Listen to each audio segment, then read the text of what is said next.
이사야 66장을 들어가면서 하늘은 나의 보좌여 땅은 나의 발등상인데 너희가 나를 위하여 무슨 집을 짓겠느냐, 나의 안식할 처소가 어디냐, 이렇게 말하면서 너희는 마음이 가난하고 심령이 애통해야만 된다. 이 말씀을 아주 자세하게 또 극명하게 풀어서 보여주고 있는 본문이 오늘 스데반 집사님이 순교하기 직전 설교했던 내용 속에 그대로 담겨져 있습니다. 그래서 여러분에게 제가 이 부분을 읽어 드렸습니다. 너희가 어찌 내 집을 지켰느냐, 이 말은 실은 이사야 시대에 하나님이 이사야에게만 먼저 주신 말씀이 아니었습니다. 첫 번째로는 다윗에게 주셔서요. 이스라엘 백성들이 광야에서 천막 가운데 살 때 하나님 역시 천막 가운데 이스라엘과 함께해 주셨습니다. 비록 천막이었지만 아무것도 수비적인 부분이 보장된 것이 없었습니다. 적이 공격하면 그냥 무너질 수밖에 없었지만 이스라엘 진중 한가운데 하나님이 당신의 장막을 펼치게 하셨고, 하나님이 그곳에 낮에는 구름기둥과 밤에는 불기둥으로 임재하심으로 말미암아 어떤 외부의 강력한 적도 이스라엘을 공격할 수가 없었습니다. 핵심은 하나님이 그들 가운데 임재하는 것이었습니다. 이렇게 광야를 지나왔고 이스라엘 백성들이 가나안 땅을 정복하고 사사시대가 지나갑니다. 그리고 다윗 왕 때에 그 나라가 안정이 되어가면서 사람들이 각자 자기 집을 갖고 돌로 지은 집에서 편안하게 지내고 있는데, 어느 날 다윗의 마음에 우리는 이렇게 대리석으로 지은 좋은 집에 백향목 궁에 거하는데 하나님이 저렇게 천막 가운데 여전히 있었어야 되겠느냐, 그래서 우리도 하나님을 위하여 하나님의 집을 지어 드리자라고 하는 특별한 열심의 마음을 갖게 되었습니다. 그때 하나님이 너무나도 기뻐하시면서 하셨던 말은 바로 오늘 이사야 66장 1절에 있는 말씀, 똑같은 말씀을 주셨습니다. 너희가 내 집을 짓는다고? 내가 안식할 집을 너희가 짓는다고? 내가 그 마음만 받겠다. 다윗아, 네가 나를 얼마나 사랑하는지, 네가 나를 얼마나 좋아하는지 내가 알겠다. 그러면서 하늘을 봐라. 하늘은 나의 보좌다. 이 땅을 봐라. 나의 발등상, 나의 다 발판에 불과하다. 다 내가 만들었는데 너희가 나를 위하여 여기에다가 집을 짓는다고? 예. 그러면서 하나님이 이제 다윗에게는 그 성전 짓는 것을 유보를 했어요. 네가 너무 피를 많이 흘렸다. 그래서 네 아들이 내 집을 지을 것이다. 다윗은 기쁨으로 아들이 성전을 짓게 되는 것을 감사해서 레바논의 백향목도 그리고 수없이 많은 그 성전에 들어갈 은과 금, 보석류들을 다 준비해 놓았어요. 그리고 그 아들이 드디어 성전을 짓지 않습니까? 여러분, 성전은 혼자 나때에 짓는 게 아니고 그 아들과 협력하여, 신앙은 대를 이어질 때 그것이 진정한 성전이 될 수 있는 겁니다. 제가 여러분에게 이 교회를 설립을 하고 계속해서 강조했던 것 중에 하나가, 저는 이 교회에서 터만 닦는다고 말씀드렸어요. 좋은 터전을 닦겠다. 제 시대에 여기에다가 터전 닦고 기둥 세우고 지붕 올리고 벽체 올리고 그리고 실내 인테리어까지 다 마치고 내가 모든 것을 누리는, 내가 모든 것을 성공시킨 목사가 되지 않겠다. 그래서 우리 함께 신앙생활을 하는, 저와 함께 신앙생활을 하는 일대 우리 성도님들은 저와 함께 좋은 터전을 만드는 거름과 같은 역할을 해야 된다고 여러분에게 말씀을 드렸습니다. 저는 여러 번 강조해서 말씀을 드렸는데 오늘은 새롭지요? 새로우시면 안 돼요. 우리가 다 하려고 하면 반드시 안 좋습니다. 나중에 다 만들어 놓으면 떠나기가 힘들어져요. 비우기가 힘들어져요. 우리는 잘 터전을 닦아야 돼요. 제가 그 터전을 닦기 위해서 정말 많은 부분 애를 쓰는데, 이번 코로나라고 하는 코로나19라고 하는 이 위기 같지 않은데 위기, 6.25 전쟁보다 비교되지 않을 만큼 위험하지 않은데 교회들의 정체성들이 다 무너져 버렸어요. 사랑, 헌신, 죽도록 충성하는 것, 내 교회를 사랑하는 것, 성도와 성도가 교제하며 사랑으로 섬기며 사랑의 수고를 아끼지 않는 것, 이런 모든 것들이 다 무너졌어요. 제가 지난주에는 김천과 의성과 안동과 예천을 둘러서 제 동기 목사님들을 위로하고 격려하고 ML 코리아에서 보내준 그 겨울 방한복 있지 않습니까? 시골 어르신들한테, 교인들한테 한 벌씩 주십시오 하고, 올해도 120벌이 봄에 온 걸 제가 쫙 가지고 있다가 다 섬겨주고 밥 한 끼씩이라도 따뜻하게 먹고, 그리고 조금이지만 봉투에 돈을 넣어서 이렇게 주고, 이렇게 오는 그런 과정 속에서 밥이 다 끝나버렸어요. 시골 역시도 밥을 안 합니다. 두 가지. 하나는 코로나에 익숙해졌고, 두 번째는 성도들이 너무너무 게을러서 하지 말자라는 거예요. 그래서 어떻게 해서라든지 같이 밥을 하려고 하는데, 이번 11월 셋째 주에 보통 교회들이 11월 셋째 주에 추수감사절을 하지 않습니까? 그때를 기점으로 밥을 하려고 하는데 그것도 너무 어렵다. 성전은 있어요. 모양은 있어요. 종교적인 형태는 그대로예요. 그러나 그 안에 내용, 중심이 없어졌어요. 부부가 한 침대에서 자요. 그런데 천리말리 마음이 떨어져 있어요. 사랑하지 않아요. 가족들이 한 밥상에서 밥을 먹어요.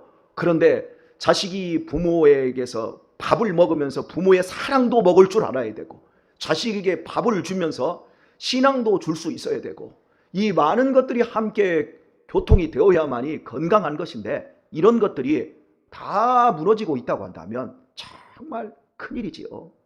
이 코로나에도 불구하고 우리 성도님들이 열심히 점심때마다, 주일 점심때마다 밥을 해주시고, 제가 파 같은 걸 이렇게 쫙 가져오고 했는데 어제도 속박김치, 파김치 담으셔서 참 제게 이렇게 주시는데 제가 얼마나 고맙고 감사하고 미안한지요. 참 우리 권사님들이 날마다 교회에서 모여서 뭔가를 하려고 하고, 아프신 성도들에게는 죽을 써서 배달도 해주고 일일이 시키지 않았는데도 그렇게 열심히 하는 그런 모습들 속에서 우리가 지금 터전을 닫고 있는 거예요. 저와 여러분이 일대 이 교회를 섬기셨던 우리 성도님들, 우리 지금 장로님들이 그렇게 함께 교회를 섬기면서 당회에서 큰 소리 한번 나오지 않고 그렇게 하시지요. 그래서 지금까지 20년 동안 단 한 번도 의견이 나뉘어져서 투표하지 않고 다 의견 모아서 함께 그 모든 일들을 진행했던 이런 모든 것들은 우리 교회의 터전이 되고 있는 거예요. 우리 교회의 역사와 전통이 되어가고 있는 거예요. 우리가 점심때 함께 모여서 2부 예배 드린 사람들이 단 한 명도 가지 않고 다 모여서 밥 먹고 함께 하드 먹고 커피 마시고, 그리고 나서 한 2시간을 있다가 함께 오후 예배에 모두 올라와서 함께 다 예배 드리고, 그렇게 돌아가는 여러분의 그 모습들이 우리는 지금 여기에 터전을 지금 닦아가고 있다고 저는 생각해요. 제가 우리 동기들을 만나서 이야기를 하는데 저 시골 교회에 있고 저보다도 훨씬 못한데 같이 사례비 얘기를 하다 보니까 제 사례비가 그분들보다 적어요. 아니 권 목사님 사례비가 왜 그렇게밖에 안 돼? 난 즐거워요. 넘쳐요. 그 정도 받아도 나 너무너무 좋아요. 얼마나 행복한데요. 그래서 그러니까 제가 이렇게 다니죠. 제 790명 제 동기들 중에서 제가 제일 행복한 목사입니다. 할렐루야. 진짜요. 행복한 목사. 왜? 저는 동기들 다 돌아보고 어떻게 해서라도 우리 갔잖아요. 우리 등량도도 가고요. 우리 권사님들하고도 가서 섬겨주고 얼마나 큰 일들을 합니까? 그런 것들을 우리는 동창회 밴드가 있고 동창회 카톡방이 있어요. 거기서 갔다 오면 제가 사진도 찍어서 올리고 후기를 다 올려서 줘요. 그러면 권 목사님 부러워. 삶을 살아야 부러움이 되는 거예요. 삶을 보는 것으로 안 되고, 삶은 생각하는 것으로 안 되고, 생각한 대로 살아야 삶이 행복해지는 거예요. 저는 지금까지 살아온 인생을 되돌아보면 제가 하고 싶은 건 다 했던 것 같아요.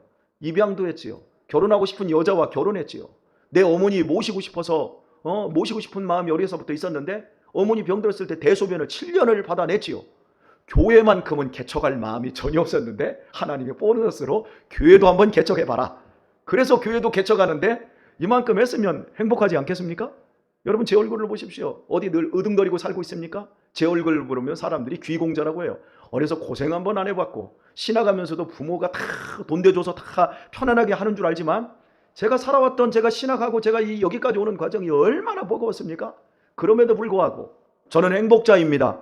왜요? 본질을 잡았잖아요. 외형이 아니잖아요. 종교인이 아니잖아요. 나는 크리스찬이에요. 이번에 우리 강태용 성도님이 이제 그 입관을 하고 그 관 위에 명정을 딱 올려놨을 때 성도, 제주, 강 이렇게 해가지고 써서 이렇게 올렸잖아요. 성도. 여러분 제가 마지막 세상 떠나면 목사 누구누구 쓰지 마세요. 성도라고 쓰세요. 제가 먼저 가게 되면 성도라고 쓰세요. 저 하나님 앞에 가면 목사로 가지 않습니다. 성도로 가는 거예요. 구원받은 성도로 가는 거예요. 저는 이 세상을 살아갈 때 성도로 사는 겁니다. 여러분이나 저나 직분은 다르지만 우리의 본질은 똑같은 거예요. 저는 진정한 성도가 되고 싶어요.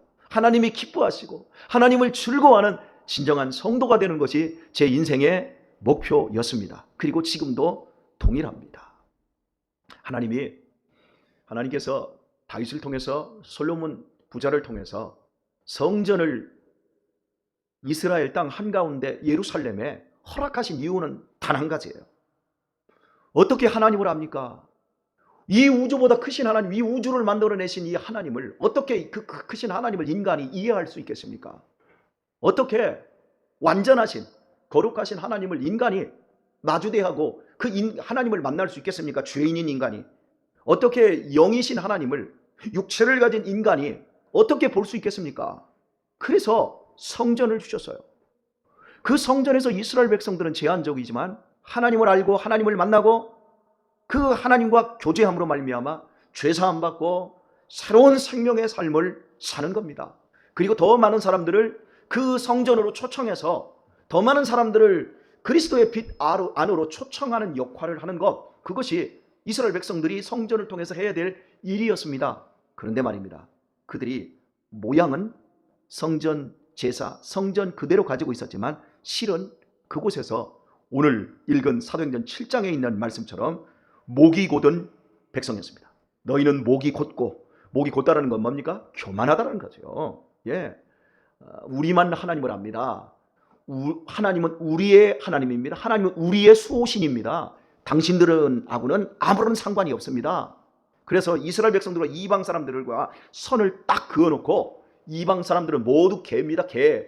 그리고 같은 형제인 고난 속에서 포로로 끌려갔던 북이스라엘 백성들이 돌아왔을 때, 여러분 그들이 끌려갈 때 도와주지도 않고 지켜주지도 않았지만 그들이 다시 돌아왔을 때 그들을 향해서 이스라엘 백성들은 너희들은 개보다도 더 못한 인간들이야 이 사마리아인들아 이러면서 형제들을 더 미워하는 대로 갔습니다. 그것이 교만이었습니다.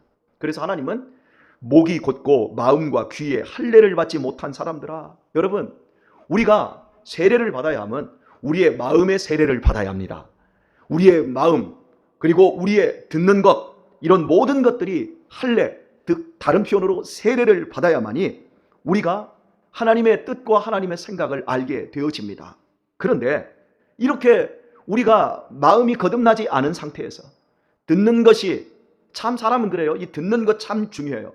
들려진다고 듣는 게 아니에요. 똑같이 들려져도 나한테 들려진 게 다르게 해석되어지는 사람이 많습니다. 그래서 예수님은 우리에게 이렇게 말씀합니다.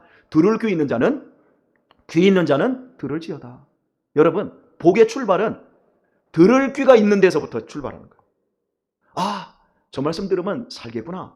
아, 저 말씀 들어야지. 같은 말을 들어도 귀는 귀인데 들리기는 하는데 그것이 나의 마음으로 들어오지 않고 귀에서 뱅뱅뱅뱅 돌다가 나가는 그런 귀, 아무짝에도 쓸모없는 귀지요. 소귀의 경리귀라고 했죠. 소귀를 가진 사람들이 참으로 많아요. 그러니까 성전 안에 들어와서도 하나님의 말씀을 듣지 못하니까 엉뚱한 짓을 하는 거예요. 그러면서 너희가 항상 성령을 거스려 말합니다. 하나님을 인식하지 못하는 거예요. 그 크신 하나님, 하늘을 보좌 삼고 땅을 발등상을 삼은 그 크신 하나님이 이스라엘에게 왜 오셨는지, 그리고 그 하나님을 알지 못하는 거예요. 하나님을 못 만나는 거예요. 예배는 드려요. 제사는 해요. 그런데 하나님을 알지 못하니까 목이 곧은 것이 부드러워지질 않아요. 마음이 그리고 귀가 바뀌어지질 않는 거예요. 그리고 항상 성령을 거스려서 죽을 짓만 하는 사람들, 그리고 신앙생활이 율법적으로 흘러가지고 여유도 없고 부드러움도 없고 따뜻함도 없고 이렇게 나아가는 것. 여러분, 나이 먹으면서 우리가 추구해야 될 것은 존귀해지는 겁니다. 참 나이 먹으면서 추해지는 분들 너무 많죠. 참 나이 먹으면서도 곱고 참 마음 쓰는 거 보면 기가 막히게 아름답고 할렐루야. 여러분, 이렇게 바뀌어주시길 축복합니다. 여러분, 마지막에 우리 참 좋은 죽음을 맞기를 원하잖아요. 편안한 죽음을 맞기를 원하잖아요. 행복한 죽음을 맞기를 원하잖아요. 아멘들은 안 하시네요. 그래요. 싸나운 죽음, 고통스러운 죽음, 그 벽에다가 똥 바르는 그런 거 하실래요? 여러분, 행복하게 죽으실 수 있기를 축복합니다. 그러려면요, 행복하게 사는 방법밖에 없어요. 존귀하게 죽으려면 존귀하게 살아야만이 존귀하게 죽을 수 있어요. 악다구니 하면서 산 사람이 편안하게 죽을 리가 없어요. 남에게 베품과 선을 행한 마더 테레사 수녀님 같은 분들이 악다구니 하면서 죽지 않고 편안함 가운데 죽어요. 오늘 여러분이 교회를 섬기시면서 정말 아름다운 사람이 되기를 축복합니다. 오늘 살아가는 삶 속에서 천국을 누리고 행복을 증거하며 행복을 나타내며 살 수 있기를 축원합니다. 그 사람만이 이 땅에서 잘 죽을 수가 있는 거예요. 참 부끄러움은, 참 목사로서의 참 부끄러움이 있어요. 우리 송탄에 평택시 북부 기독교 연합회가 있어요. 이제 목사님들의 모임이에요. 거기에 보면 너무나도 이게 판이한 생각이 이렇게 다르다라는 걸 깨닫게 되어져요. 너무나도 정치적으로 너무 편향되어 있어요. 한쪽으로는 너무 극보수고 너무 극좌고. 이 복음이 정치적인 이데올로기 이념 속에 들어오면요, 이 갇혀버리면 그때부터는 복음의 생명력을 잃어버려요. 그래서 기독교가 정치적인 도구로 바뀌어버리거든요. 우리 그런 것들이 이 사랑제일교회라든지 전광훈 목사 이런 부분들이 다 그런 부분들이거든요. 참 너무 안타까워요. 안타까운데 가끔씩 여기서 목사님들끼리 설전을 벌일 때가 있어요. 나 설전을 벌이면 기가 막혀서 말이 안 나와요. 어떤 분들이 그래, 이번에는 이제 극동 포럼이 그 극동 방송에서 하는 이 극동 포럼이 잡혀 있었어요. 그런데 참 어제 그저께 안타까운 사고가 있었지 않습니까? 압구정동에서 이제 그걸로 인해서 정부 방침이 모임을 모두 취소하라 해서 극동 방송에서 극동 포럼을 연기를 해버렸어요. 그랬더니 한 목사님이 거기에다가 올린 글이, 새벽부터 올린 글이, 오늘 새벽 3시 한 20분에 올린 그 글이 이러했습니다. 극동방송 이 XX들 뭐야? 새벽 3시 20분에 고작 일어나서 하나님 오늘 또 천국을 살게 하시는군요. 나에게 생명을 다시 이어주셨군요. 아버지 감사합니다. 제가 목사입니다. 오늘도 성도로 승리하게 해주시고 오늘도 성도들에게 생명의 꼴을 먹일 수 있는 힘을 주세요. 여러분 그렇게 해야지. 아니 어떻게 극동방송 이 XX들 뭐야? 그 목사님에게서 복이 나갑니까? 독이 나갑니까? 이게 지금 우리들의 수준이에요. 우리 한국교회의 수준을 이야기하고 있는 한 부분이라고 생각이 되어집니다. 이스라엘 백성들이 성전을 지었어도 하나님의 말씀을 듣지 않으니까 목이 곧고 마음과 귀가 할례를 못 받고 항상 하는 일마다 성령을 거스렸는데, 오늘 말씀을 증거하는 목사가 이렇게 마음에 독을 품고 있다면, 정치 편향으로 독을 품고 있다면, 여러분 어떻게 우리가 마음의 할례를 받을 수 있고 어떻게 겸손해질 수 있고 어떻게 성령을 따라 살아갈 수가 있겠습니까? 조심하셔야 합니다. 교회는 죄인들을 초청하는, 모든 사람들이 주의 이름을 부르는 자들이 이 안에 와서 구원을 받게 하는 통로가 되어야 합니다. 오늘의 말씀을 맺겠습니다. 이태원의 압사 사건, 참 말들이 많습니다. 그 국가 책임이다. 용산구청 책임이다. 경찰청 책임이다. 행안부 책임이다. 책임져라. 그래서 장례 비용도 치료 비용도 다 주겠다. 그랬더니 또 한쪽에서는 왜 주냐? 젊은 사람들이 공장에서 일하다가 죽어도 가만히 있는데 손가락 잘리는 사람이, 젊은이들 20대 애들이, 손가락 잘리는 애들이 1년이면 수백 명씩인데 그런 애들을 지원해 줘야지 왜 놀고 먹는 그런 애들 죽이냐, 잘 죽었다, 이렇게 말하는 사람들이 얼마나 많은지 몰라요. 그렇게 또 설교하면서 할로윈데이가 귀신을 섬기는데 왜 거기서 그랬냐, 잘 죽었다. 여러분, 교회가, 목사들이 그렇게 발언하면 안 돼요. 그 애들이 내 자식이라고 생각해봐요. 평택 제1장례식장에 지금 5군가요 6군가인가 되는 애들의 시신이 와 있어요. 그 부모들이 들어요. 어떻게 성도라고 하는 사람들이, 더 많이 애통하고 더 많이 마음이 가난하고 더 마음이 심령이 찢어져야 될 사람들이 그 어른들의 책임이고 우리가 잘못 가르치고 우리 교회들이 그 애들을 잘못 끌어안고 했기 때문에 이런 일이 벌어졌습니다 라고 해야지, 어떻게 할로윈데이가 귀신 축제니까 그걸 섬기다 잘 죽었다 이렇게 설교하고 이렇게 말할 수 있어요. 여러분, 조심해야 돼요. 애도를 표해야 돼요. 지금은 그런 얘기를 할 때가 아니에요. 아픔을, 고통을 함께하고 슬퍼하고, 그리고 세월 속에서 이유와 원인을 규명할 때 근본적인 이유들을 나중에 얘기하고, 여러분 오늘 이 새벽에 압사당한 그 가족들을 위해서 기도해 주십시오. 그리고 정말 말조심하고 우리의 삶에서 마음을 따뜻함으로 견지하셔서 우리를 통해서 행해야 될 하나님의 이 멋진 일, 이 교회 안에만 갇혀있지 않은 온 세계를 통치하시는 하나님의 역사하심이 여러분 한 사람 한 사람을 통해서 드러나고 나타나게 되기를 예수님의 이름으로 축원합니다.